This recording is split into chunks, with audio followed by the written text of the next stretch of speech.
নমস্কার বন্ধুরা, স্বাদে গন্ধে ভরপুরে সবাইকে স্বাগত।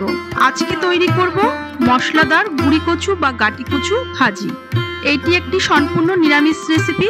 আপনারা যে কোনো নিরামিষের দিনেই এটা তৈরি করে নিতে পারেন। এটা ডাল ভাতের সাথে খেতে যেমন ভালো লাগবে, তেমনি রুটি পরোটার সাথে খেতেও ভালো লাগবে।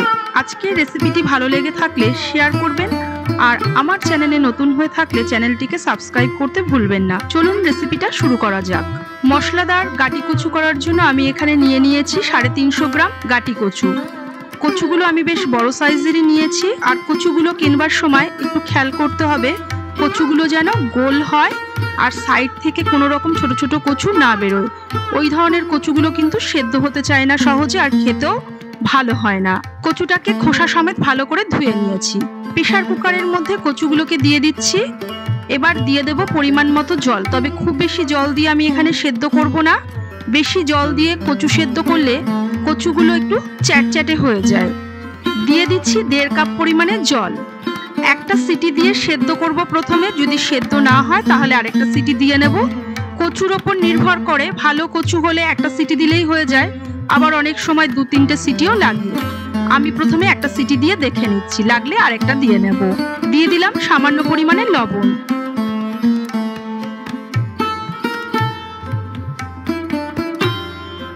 যতক্ষণে কচুটা সেদ্ধ হচ্ছে ততক্ষণে আমি এখানে একটা বাটিতে গুঁড়ো মশলার একটা মিশ্রণ তৈরি করে নিচ্ছি। নিয়ে নিচ্ছি 1/2 চামচ জিরে গুঁড়ো, 1 চামচ ধনে গুঁড়ো, 1 চামচ লাল লঙ্কার গুঁড়ো, 1/2 চামচ হলুদ গুঁড়ো, স্বাদ মতো লবণ, 1/2 চামচ গুঁড়ো চিনি, আর 1/2 চামচ চাট মশলা। সব মশলাগুলোকে একসঙ্গে ভালো করে মিশিয়ে নিচ্ছি।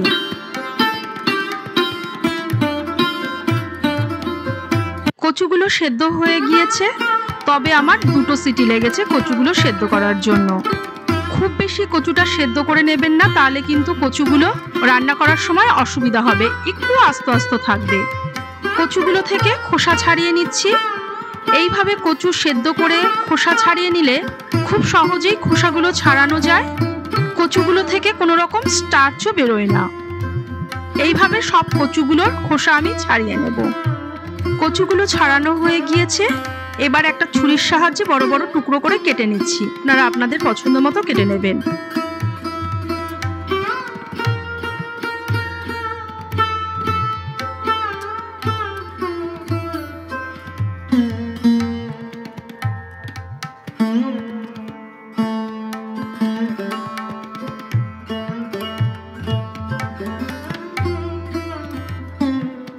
কচুগুলো ভাজার জন্য একটা ফ্রাই প্যানের মধ্যে দিয়ে দিচ্ছি বড় চামচের 3 চামচ সর্ষের তেল। কচুগুলোকে আমি সর্ষের তেলে ভাজবো।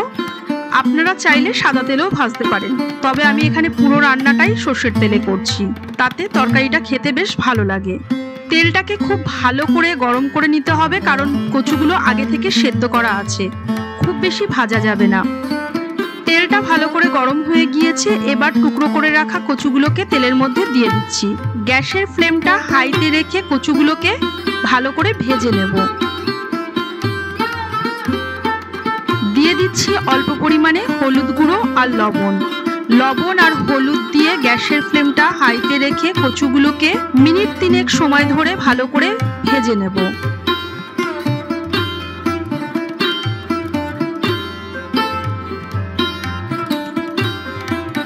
কচুগুলোকে খুব ভালো করে ভেজে নিতে হবে, আর ভাজার সময় যাতে ভেঙে না যায়, তাই আমি কচুগুলো সেদ্ধ করার সময় বলেছিলাম খুব বেশি সেদ্ধ করার প্রয়োজন নেই। কচুগুলো ভাজা হয়ে গিয়েছে, এবার প্যান থেকে তুলে নিচ্ছি। আজকের এই কচু রেসিপিটার জন্য একটা স্পেশাল মশলা তৈরি করে নেব। তাই প্যানের মধ্যে দিয়ে দিচ্ছি বড় চামচের 1 চামচ মৌরি, ছোট চামচের 1/2 চামচ জোয়ান। এই সময় গ্যাসের ফ্লেমটা একদম লোতে থাকে। এই মশলাগুলোকে আমি একটু ড্রাই রোস্ট করে নেব, মানে শুকনো খোলায় ভেজে নেব।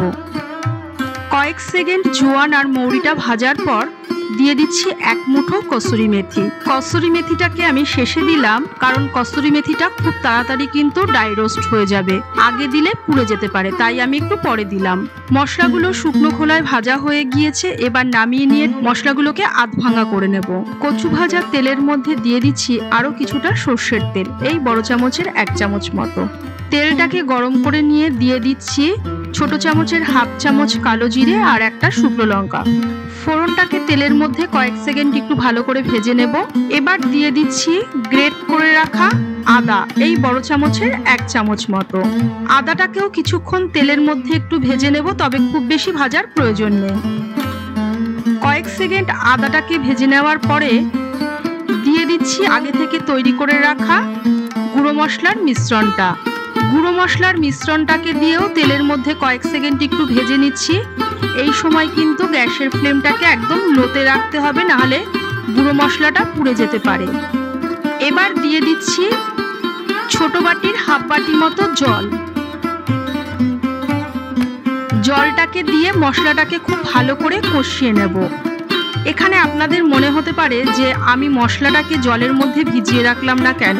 গুঁড়ো মশলাগুলোকে যদি কিছুক্ষণ তেলের মধ্যে ভেজে নিয়ে তারপর জল দিয়ে কষানো হয়, সেই তরকারিটা খেতে কিন্তু আবার অন্যরকম লাগে। আমি ঠিক এখানে যেইভাবে মশলাটা দিলাম আপনারা একবার এইভাবে বানিয়ে দেখুন, তরকারিটার টেস্ট একদম অন্যরকম লাগবে। মিনিট খানেক মশলাটাকে ভেজে নেওয়ার পর দিয়ে দিচ্ছি আগে থেকে ভেজে রাখা কচুগুলো। কচুগুলোকে দিয়ে মশলার সঙ্গে খুব ভালোভাবে মিশিয়ে দিচ্ছি।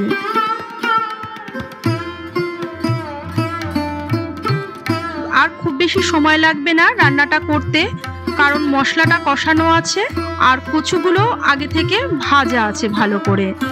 এইভাবে মশলা দিয়ে কচুটাকে আমি মিনিট 2 কষিয়ে নেব।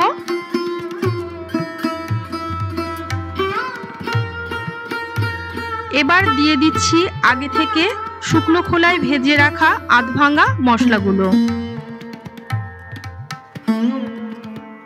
এই মশলার গুঁড়োটা দেওয়ার পর কয়েক সেকেন্ড একটু ভেজে নিচ্ছি কচুর সাথে। তারপর গ্যাসের ফ্লেমটা অফ করে দিয়ে কচুগুলোকে নামিয়ে নেব।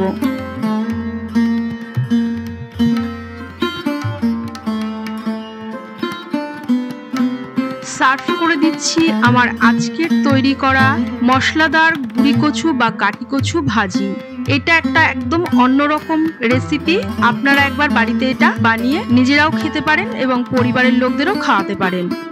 আবার ফিরে আসবো অন্য কোনো রেসিপি নিয়ে।